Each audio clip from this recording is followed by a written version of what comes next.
if I wander a little bit. I write about marijuana and other drugs, and awful cops do mostly about marijuana because it's great and it's super prevalent, and it's about to be legal everywhere.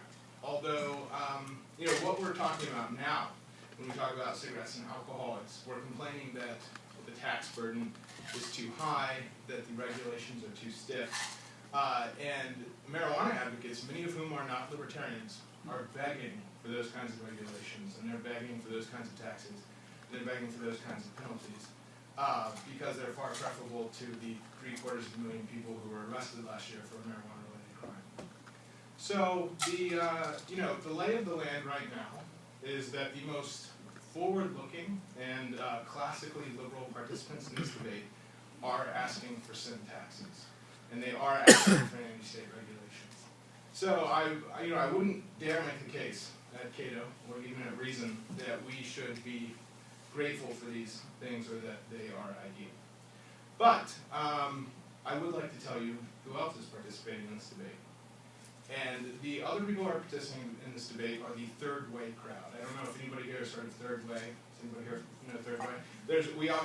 We've used this before in other discussions, for fiscal matters and stuff. But what it looks like in the drug war is probably the most awful anti-statism you can possibly imagine. It's being pushed by people like Gil Kerlikowske at the Office of National Drug Control Policy, who is our drug czar, by Kevin Sabet, who used to work at the NDCP, worked under Clinton and Bush and Obama, by every liberal's favorite conservative, David Frum. And the idea is this: we end prohibition, but we don't legalize. We decriminalize, but we don't do away with oversight of your behavior. Instead of those 750,000 people having to plead guilty, they would agree to go into treatment for their awful marijuana addiction. What does treatment look like for marijuana addiction? All 50 states, by the way, have some way of dealing with this now. They're called drug courts, they're called problem-solving courts, there's also probation. Here's what it looks like now if you have a marijuana addiction. You were caught with a single joint that was in your car during a routine traffic stop, you were smoking it outside a concert, you were smoking it, I don't know, the beach. You can smoke them anywhere, really. I don't know if you guys know this.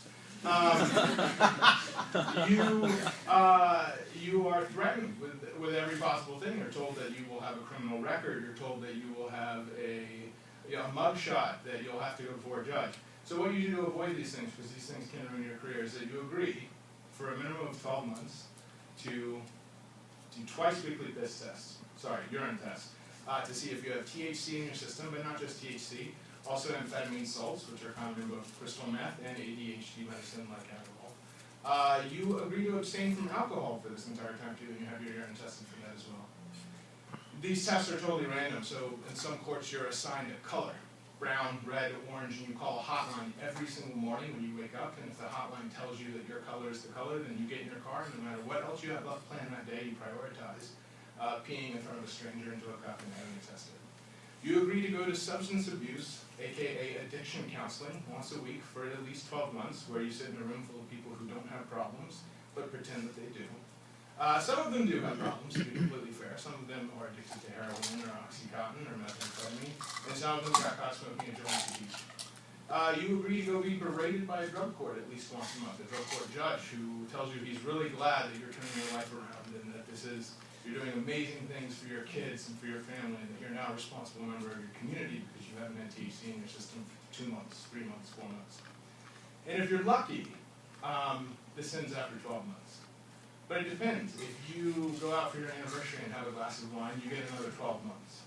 If you get a contact high because you come back from a Journey concert with one of your best bros, you get another 12 months. You miss a drug court appointment because your kid gets sick or your wife sprains her ankle and you have to go to the ER, you get another 12 months.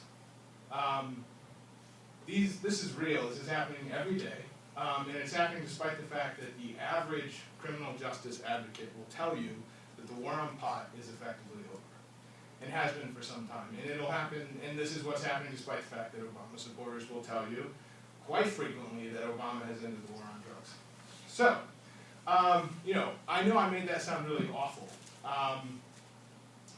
But, you know, it's better than prison, which was a reality 20, 30 years ago. Is it better than a 50% excise tax when marijuana goes from its producer through wholesale? Does anybody have an opinion?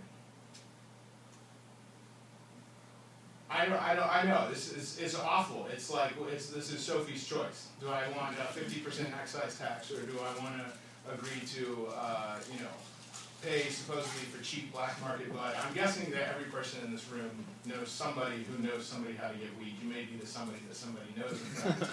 You may be the somebody that somebody's buying from. But, you know, I know anybody here knows how to get black market cigarettes right now. You walk outside and get them, or black market booze. So, you know, the choice is we could continue doing what we're doing. We could continue moving in the third way direction, which, you know, our current president likes. The Addiction Recovery Caucus in the House, once fronted by Patrick Kennedy, who's now a big shill for the third way. They like this. It's very likely that every single presidential candidate in 2016, both Republican and Democrat, will like this third way as well. Because the platforms for both the Republicans and the Democrats, released at their conventions, contained support and funding for what's called diversion programs, which are third way programs. So, on the flip side, you have Reps. Blumenauer and Bolus introducing the Marijuana Tax Equity Act, the Tax Equity Act, which I'm not endorsing legislation, but that act, if you look at it, was introduced yesterday, is a best picture of what I think is the best possible scenario, which is awful taxes, very stringent regulation, a sunset provision, which means that regardless of whether or not it goes well or bad, that a future Congress could say, we just don't like this whole repeal of prohibition thing. So that's what the lay of the land is. You can have hyper enforcement. You can have this third way where you're treated like children for the rest of your lives, or you can have burdensome taxes. And you know, I know that doesn't have a ton to do with new media right now. Only that.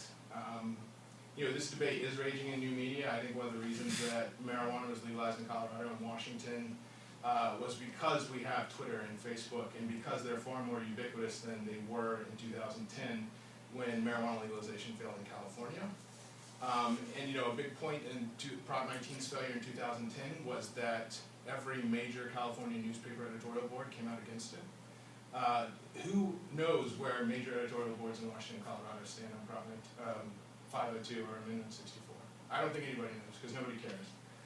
Because we have Twitter and the old media is dead, hoorah. So that's where the debate is happening.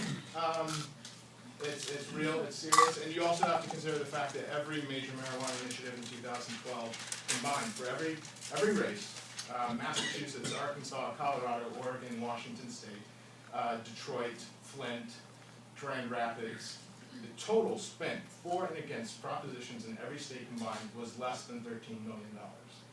This debate is not necessarily, I mean, money matters, absolutely. It's also being fought in the public sphere.